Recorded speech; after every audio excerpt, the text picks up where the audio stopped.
Bonjour à tous, ça fait des années que je porte le même manteau l'hiver et malheureusement, même si je l'adore, il commence à être pas mal usé. Du coup là maintenant il faut que je lui trouve un remplaçant. Je me suis dit que j'allais le fabriquer moi-même et pour ça j'ai cherché pas mal de modèles et de patrons sur internet. Et je suis tombée sur ce patron, donc c'est une cape qui peut être cintrée avec une ceinture, donc je trouve que le modèle est assez sympa. Je vais mettre les références en description, d'ailleurs en description je mettrai également les quantités de tissus, là où je les ai achetés, etc.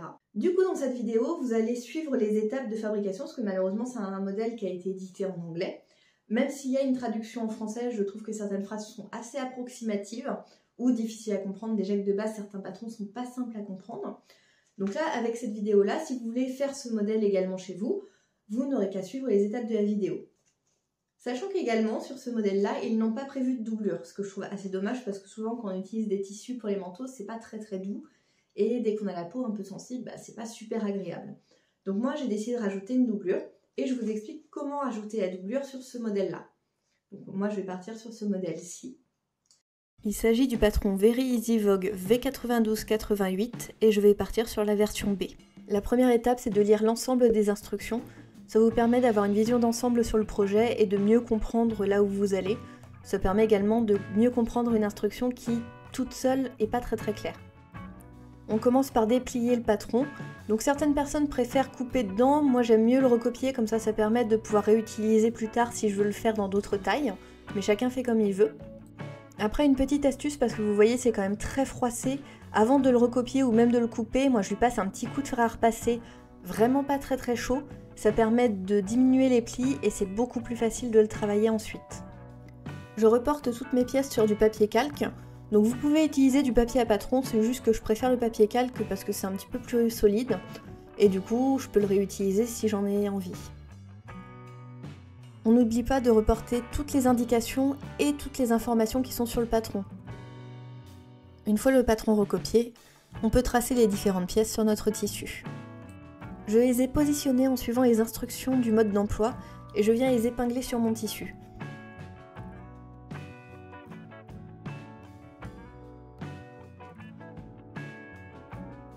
Je découpe ensuite mes pièces. Avant de retirer le patron, je n'oublie pas de reporter toutes les indications qui sont dessus sur mon tissu. Petite astuce, si jamais vous avez un repère qui n'est pas au bord du tissu, faites un trou dans votre patron et tracez ensuite à travers ce trou. Donc moi en plus je fais une croix pour ne pas le perdre de vue. Et pour le reporter sur le deuxième tissu qui est en dessous, vu que mon tissu est en double, je plante une épingle au centre de ma croix et je la reporte de l'autre côté. Maintenant que toutes mes pièces sont découpées dans mon tissu principal, je vais m'attaquer à la doublure. Pour ma doublure, j'ai utilisé de la gabardine parce qu'il m'en restait pas mal en stock et j'ai reproduit les pièces 2, 5 et 6. Le mode d'emploi demande de thermocoller les pièces 3, 4, 7, 8 et 9.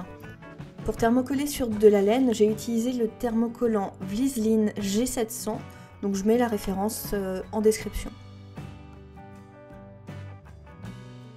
Une fois toutes les pièces thermocollées, on va pouvoir passer au montage.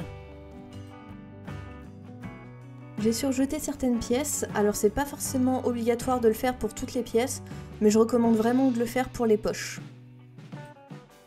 J'ai décidé d'ajouter des poches sur ma doublure et pour ça sur les pièces numéro 6, je suis venue tracer des repères. Donc les repères sont à peu près au niveau du dessous de la poitrine sur les deux pièces. J'ai décidé de partir sur des poches plaquées, mais vous pouvez partir sur n'importe quel type de poche si vous le souhaitez. Donc je commence par rabattre tous les côtés de ma poche d'environ 1 cm et j'épingle. Je fais la même chose sur la seconde poche et je vais venir faire un ourlet sur le côté qui correspond au haut de la poche. Une fois mon ourlet fait, je viens positionner la poche en suivant le repère que j'ai tracé sur la pièce numéro 6 et j'épingle le tout.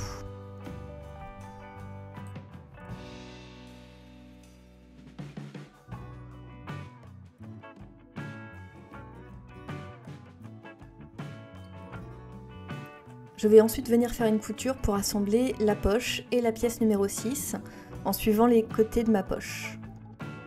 La préparation est finie, maintenant que la poche est montée sur ma doublure, il ne nous reste plus qu'à suivre les étapes de la fabrication de la cape. On va commencer par réaliser les poches de notre cape. Donc là, je vais vous lire les instructions en français. De piquer le bord arrondi de la poche 1 à 1 cm du bord non fini à grands points comme illustré. 3. Faire un ourlet étroit de 1,5 cm sur le bord supérieur de la poche. 4. Replier le rentré sur le bord latéral et inférieur, tirer sur le fil pour répartir l'ampleur, presser. Là, j'ai réalisé la première étape, c'est-à-dire coudre à 1 cm du bord au point le plus long possible. Et ensuite, je tire sur mon fil pour répartir l'arrondi sur toute ma poche.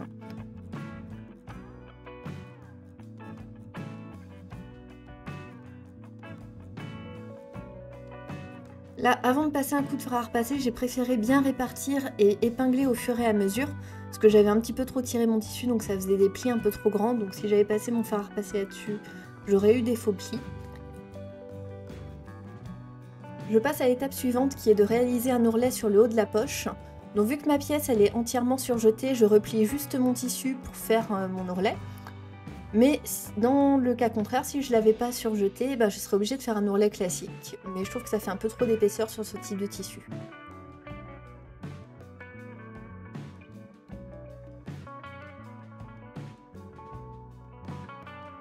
Une fois que j'ai réalisé mes ourlets et passé un coup de fer à repasser sur mes deux poches, je passe à la suite du projet. Je viens épingler mes poches en suivant les repères sur la pièce numéro 2 de ma cape, et je viens coudre toute la partie arrondie en renforçant bien au niveau des extrémités supérieures. Je cherche mes deux repères qui me permettent de positionner ma poche au bon endroit, et je viens l'épingler sur ma pièce numéro 2. Petite astuce, car les repères sont sur le dos de mon tissu, or là je travaille sur l'avant, j'ai planté des épingles qui ressortent au niveau des repères. Comme ça me permet de voir où positionner ma poche. Et je fais la même chose sur la seconde poche.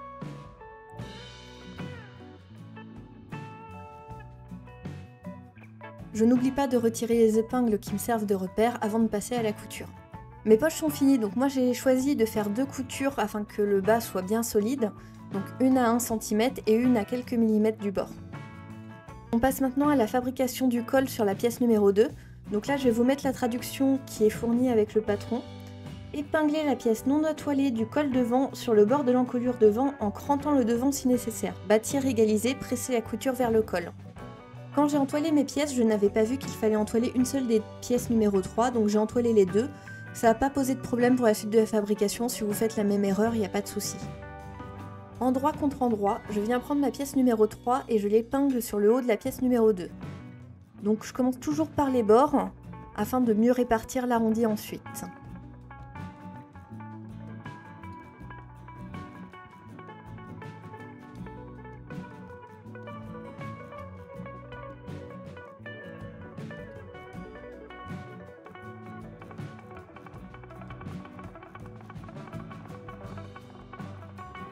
Je fais attention à ce qu'il n'y ait pas de plis derrière.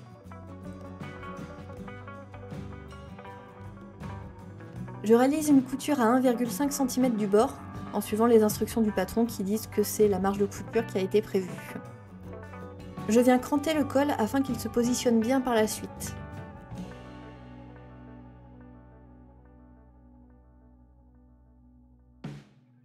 Avant de passer à la suite, je vais mettre en place ma doublure. Donc il y a 2 options. Soit vous la fixez directement sur votre pièce numéro 2, mais du coup vous avez la parmenture qui va passer devant, soit vous la fixez aux parmentures. Personnellement, je trouve ça plus joli quand c'est fixé directement aux parmentures, donc du coup c'est la méthode que je vais vous expliquer. Avec cette méthode, vous allez devoir rétrécir votre pièce. En effet, la parmenture passant devant, il faut rétrécir un petit peu, sinon vous allez avoir un excédent de tissu. La première chose que je fais, c'est de tracer là où s'arrête la parmenture pour voir sa taille. Et ensuite, il faut prendre en compte que vous allez devoir faire un ourlet entre ce tissu et votre parmenture. Et du coup, je retire 1 cm à cette largeur. Je vais venir reporter cette mesure sur toute la longueur de ma pièce et tracer un trait. Ça me donnera un repère de là où je dois coudre.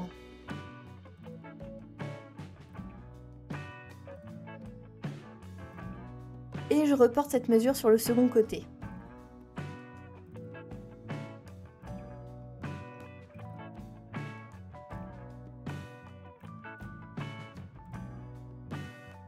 Ensuite, il faudra prendre en compte que j'ai besoin d'une marge de couture, c'est-à-dire que si je coupe sur ce trait-là, et ben du coup, je vais couper là où je suis censée coudre. Il va falloir donc rajouter encore 1 cm à cette mesure.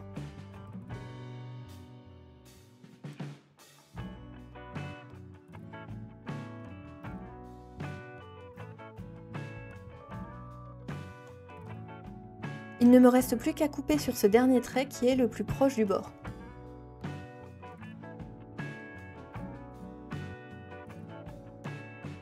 Nous pouvons reprendre les instructions. Donc là, on nous demande de faire une piqûre de soutien sur le bord de l'encolure de la parmenture devant. Alors j'avoue que j'ai pas trop compris l'intérêt étant donné que mes pièces sont thermocollées. Normalement, quand on réalise ce genre de point, c'est censé renforcer, sauf que là, avec le thermocollant, la pièce elle risque pas de bouger. Donc j'ai pas fait cette étape. On va venir maintenant fixer nos 2 parmentures de devant, les pièces numéro 4, avec la seconde pièce numéro 3. Donc là, je vais vous lire les instructions qu'on nous donne. Épingler les parmentures devant sur le bord de l'encolure de l'autre pièce du col devant, en crantant les parmentures si nécessaire. Bâtir, piquer, égaliser. Juste avant cette étape, on va fixer les parmentures sur notre doublure. Endroit contre endroit, on épingle la parmenture contre notre doublure, en faisant attention à bien épingler le bon côté, c'est-à-dire celui qui va se retrouver vers l'intérieur.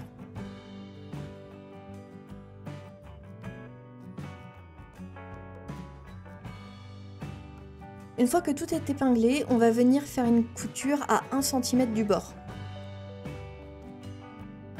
On coud la parmenture des deux côtés, comme ça notre doublure est assemblée. On vient ensuite épingler endroit contre endroit le col, donc la pièce numéro 3, avec nos 2 parmentures.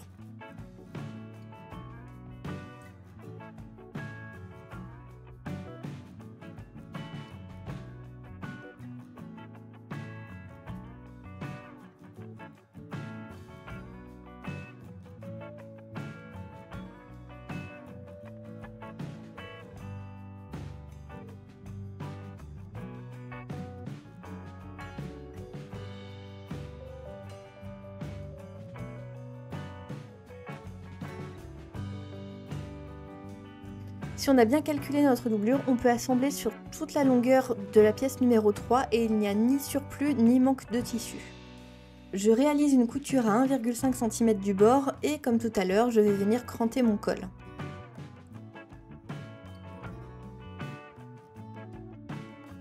Demande ensuite de repasser le col et de couper le surplus de tissu à 11 cm.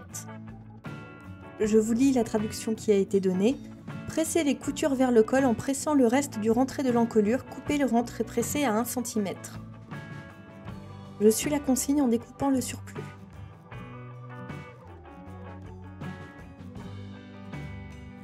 Passons à l'étape suivante. Endroit contre endroit, je viens épingler et coudre mon tissu principal et mes parmentures et ma doublure. Je couds sur les côtés et au niveau du col, mais je ne couds pas en bas de ma pièce. Je place la pièce numéro 2 face à moi et je viens positionner mes parmentures et ma doublure en alignant les bords.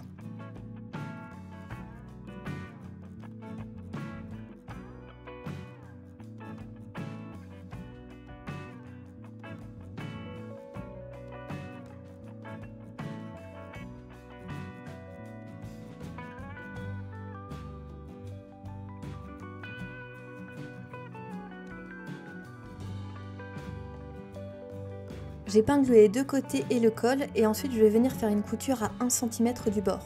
Alors pourquoi 1 cm et pas 1,5 cm? Tout simplement parce que ça me rajoute un tout petit peu d'amplitude dans les vêtements et dans une cape, je trouve ça pas trop mal d'avoir un petit peu plus d'amplitude. Une fois que j'ai cousu les côtés et mon col, je rajoute une petite étape par rapport à ce qui est marqué, ce qui ne s'indique pas du tout dans les consignes. Mais je viens recouper les angles parce que vu qu'on va venir les retourner, si on laisse tout le tissu, ça va faire des surépaisseurs.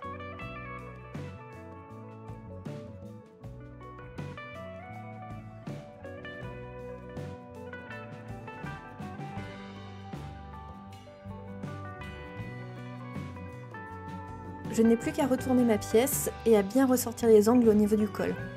Vous pouvez utiliser un petit outil ou un crayon pour vous aider parce que c'est pas forcément évident, surtout avec un tissu épais.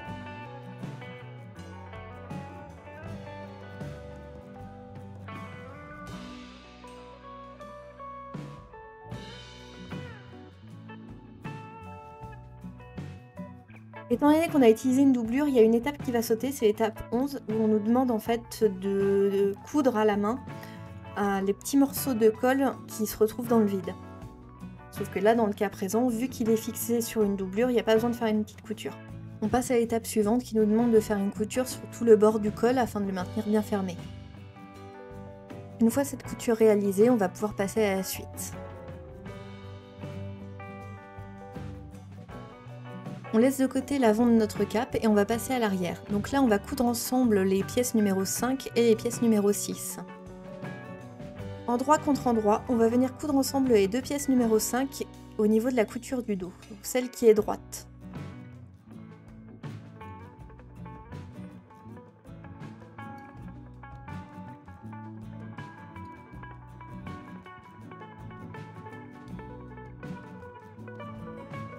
On réalise la couture à 1,5 cm du bord.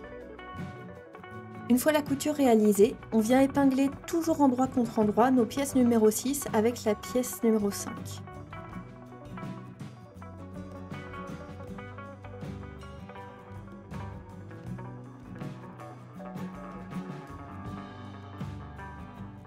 Je réalise également la couture à 1,5 cm du bord.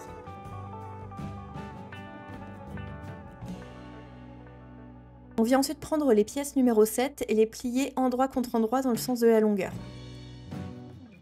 Là, les indications ne sont pas forcément très claires et elles sont un peu chargées, mais il s'agit de réaliser une couture sur la partie basse de la pièce à 1,5 cm du bord, puis retourner la pièce et enfin réaliser une couture en bas et sur la partie centrale de la pièce. On prend la pièce numéro 7 et on la plie dans le sens de la longueur, endroit contre endroit. Donc moi je viens épingler sur toute la longueur parce que vous voyez le tissu est quand même bien épais, surtout avec le thermocollant, ça permet d'être sûr de réaliser le pli au bon endroit.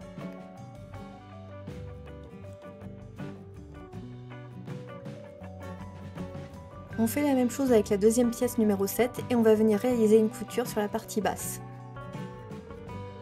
Après couture à 1,5 cm du bord, je viens couper dans l'angle de mes pièces, parce que vous voyez quand je vais le retourner sinon ça va faire une surépaisseur.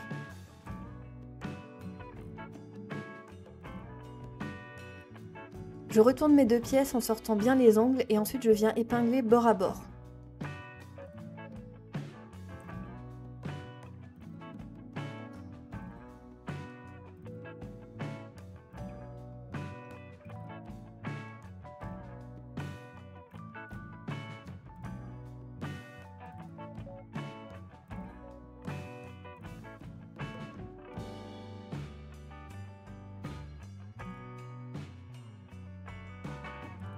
J'ai marqué les plis au fer à repasser et maintenant je vais venir bâtir sur le côté ouvert et la partie haute de ma pièce.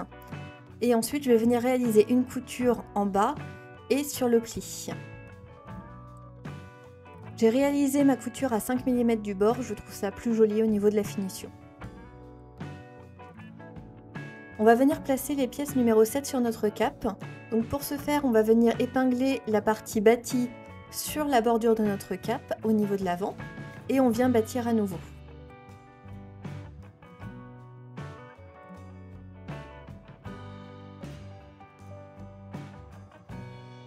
Endroit contre endroit, on va venir positionner nos pièces pour les bâtir. Alors là, vous avez vu, je me suis trompée, j'ai fait envers contre endroit. Donc j'ai dû défaire et refaire par la suite, mais pensez bien à le faire sur l'endroit de votre cape.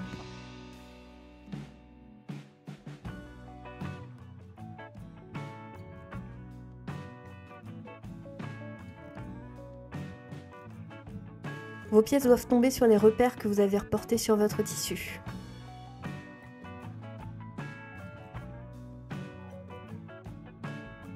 Vu que l'étape suivante c'est de positionner la parmenture, on va faire comme tout à l'heure et on va réaliser notre doublure. J'assemble les deux pièces numéro 5 ensemble. Et ensuite on va venir retirer la parmenture des pièces numéro 6. Alors là la difficulté, c'est que les pièces ne sont pas droites, donc là j'ai retiré l'excédent de manière droite et il me reste plus qu'à retirer la courbe. J'utilise la même méthode que tout à l'heure, c'est-à-dire que je retire en fait 2 cm de moins que la taille de la parmenture. J'épingle ma parmenture sur la pièce numéro 6 et je vais venir réaliser une couture à 1 cm du bord. Après couture, on voit que la parmenture est dans le prolongement de la courbe de la pièce numéro 6. Je fais la même chose de l'autre côté et j'assemble les pièces numéro 5 et les pièces numéro 6. On va venir assembler la pièce principale et la doublure en cousant le long des parmentures. Endroit contre endroit, avec la pièce numéro 7 toujours tournée vers l'intérieur, je viens épingler la parmenture avec ma pièce principale.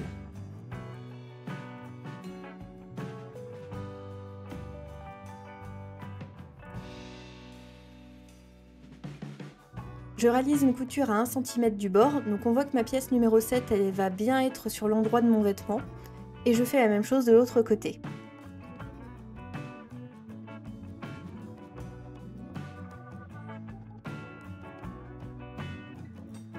J'ai réalisé mes deux coutures, maintenant il ne me reste plus qu'à retourner le vêtement.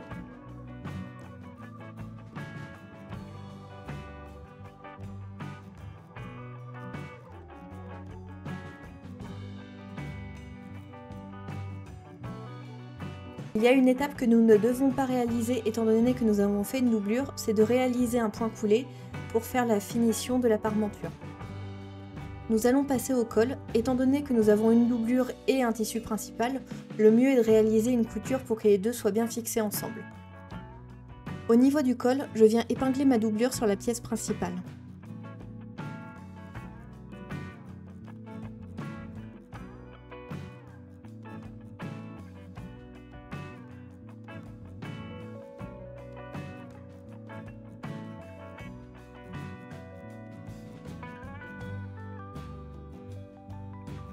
On prend la pièce numéro 9 qui est thermocollée et avec un fer à repasser, on va marquer le pli sur la partie arrondie.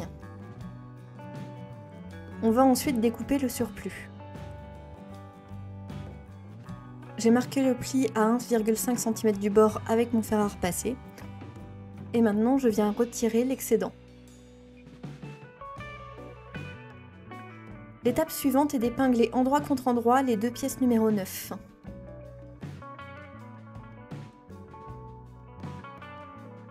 On vient ensuite réaliser une couture à 1 cm du bord sur les côtés et sur la partie haute. J'ai réalisé mes coutures et comme d'habitude, je viens couper dans les angles et cranter.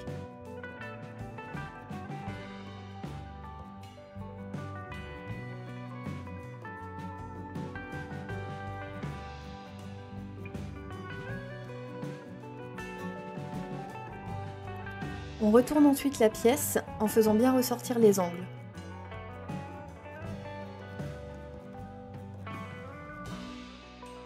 On repasse ensuite le col afin que les plis soient bien marqués. On vient ensuite épingler le côté du col où le pli du bas n'a pas été repassé sur l'endroit de notre cape.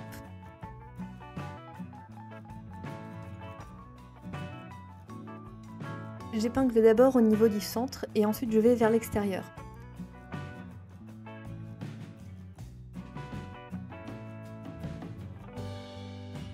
Une fois ma couture finie, je viens cranter un petit peu afin que mon col soit bien arrondi.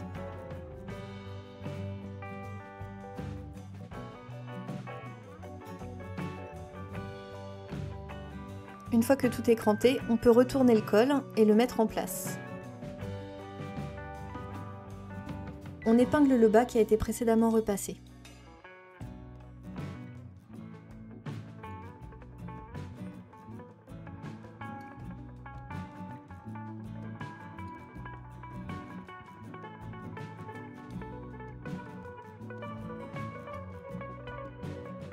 L'étape suivante est de coudre le bas du col au point coulé et ensuite de réaliser une couture sur tout le tour du col à la machine. Je viens donc coudre à la main le bas de mon col.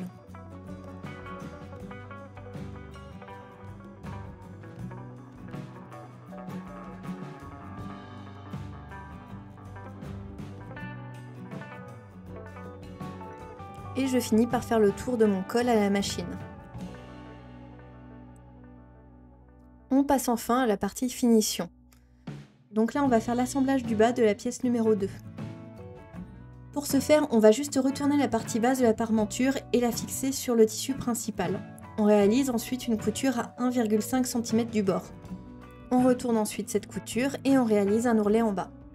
Je pose la pièce numéro 2 face à moi et ensuite je viens retourner au niveau de la parmenture. Vous voyez, le bas de la parmenture est aligné avec la partie avant. J'épingle et je réalise ma couture à 1,5 cm du bas. Je fais la même chose de l'autre côté. J'ai cousu des deux côtés, maintenant comme d'habitude je viens couper dans l'angle. Je retourne les deux angles en faisant attention à ce qu'ils soient bien ressortis.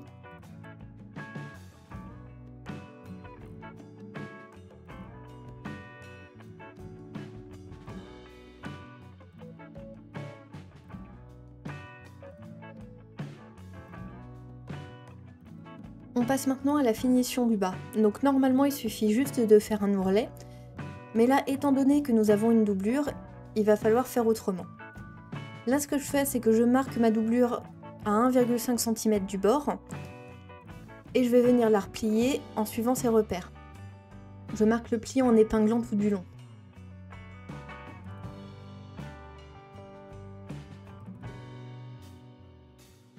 Je retourne ma pièce sur l'endroit et je vais faire la même chose, c'est-à-dire que je vais marquer à 1,5 cm du bord et replier. En pliant mon tissu, je vais venir l'épingler sur la doublure.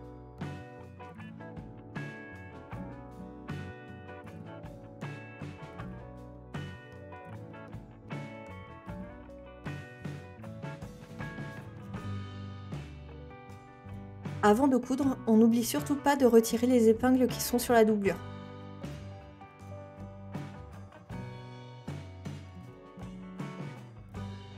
J'ai réalisé ma couture à 1 cm du bord, et vous voyez du coup la doublure est bien fixée.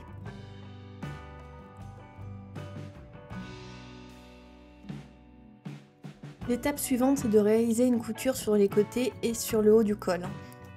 Il faudra également faire les boutonnières, mais ça je préfère les faire à la fin. J'ai réalisé mes coutures à 1,5 cm du bord, je trouve ça plus joli d'avoir des coutures étroites.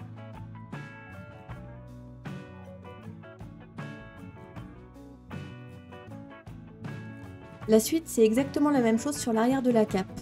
On retourne la parmenture, on la fixe en bas de la cape, on retourne, on fait un ourlet en bas. Étant donné que nous avons une doublure ici aussi, j'ai fait comme la partie avant.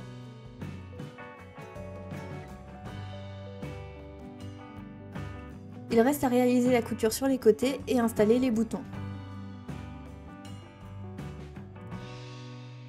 Avant de coudre, je vérifie quand même que tous mes repères soient bien à égale distance les uns des autres et à égale distance par rapport au bord.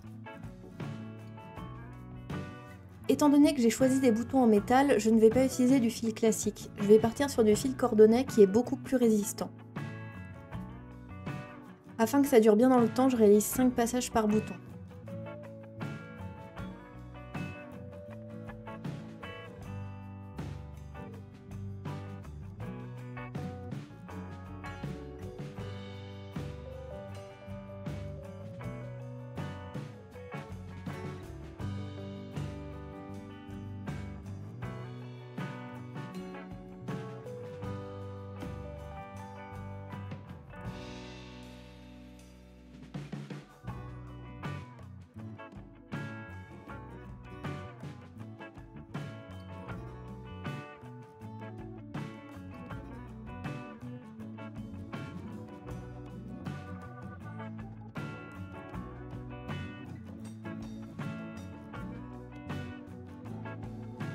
Une des raisons pour lesquelles je voulais finir par les boutonnières, c'est parce qu'en fait, vu que j'ai mis une doublure, je ne vois plus les repères que j'avais tracés pour les boutonnières. Donc, pour éviter de les mettre n'importe où ou que ça corresponde plus, plutôt que de réutiliser mon patron, je préfère du coup superposer là où il y a mes boutons et tracer afin que mes boutonnières soient exactement au bon endroit.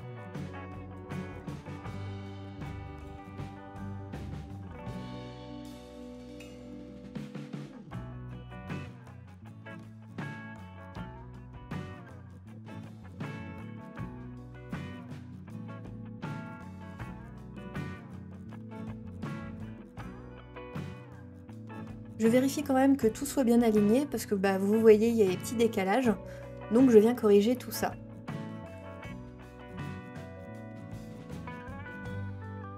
Je vais venir utiliser mon pied spécial boutonnière. Quand vous l'ouvrez, vous pouvez régler la longueur de votre boutonnière afin que ça corresponde à vos boutons.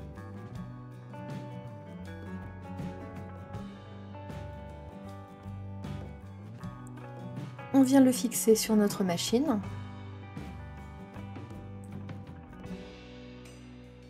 Vous avez un petit taquet que vous pouvez descendre et vous le positionnez juste derrière la pièce blanche. C'est lui qui permet à votre machine de détecter quand elle doit faire demi-tour pour finir la boutonnière. Je sélectionne le point spécial boutonnière et ma machine m'indique les réglages que je dois réaliser.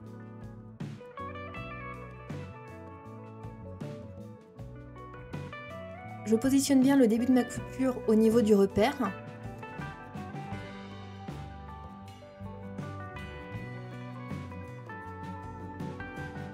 Lorsque le taquet va toucher la partie blanche à l'arrière, automatiquement la machine va détecter qu'il s'agit de la fin de la boutonnière et elle va faire demi-tour.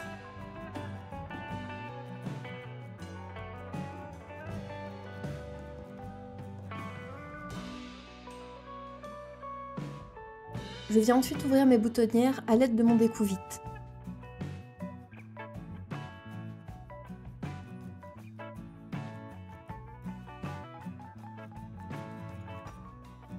Je pique le plus près possible du bord de la boutonnière sans couper les fils.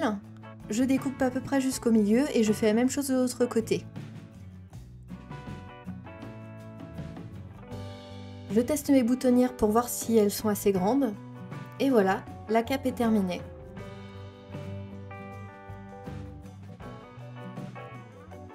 Il nous reste une petite étape, c'est la fabrication de la ceinture. Alors ça va très vite par rapport au reste, vous en faites pas.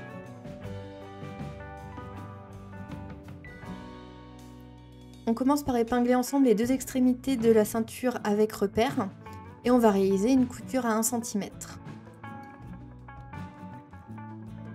Ensuite, endroit contre endroit, on vient plier en deux la ceinture sur la longueur.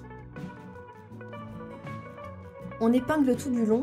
Le but, ça va être de venir faire une couture sur les côtés et sur cette longueur en laissant un espace d'ouverture afin de pouvoir retourner la ceinture. Je fais un repère là où je souhaite garder mon ouverture afin de ne pas la fermer par erreur. Je couds sur les côtés et sur la longueur sauf là où j'ai laissé une ouverture et je coupe dans les angles afin de pouvoir retourner ma ceinture.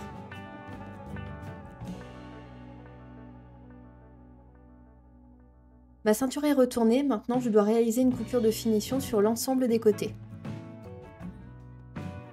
La ceinture est achevée, maintenant il ne vous reste plus qu'à essayer votre nouvelle cape. Merci d'avoir regardé cette vidéo, j'espère qu'elle vous aura plu et qu'elle vous sera utile si vous souhaitez réaliser ce modèle. En attendant, n'hésitez pas à commenter, liker, partager et vous abonner à la chaîne si le cœur vous en dit.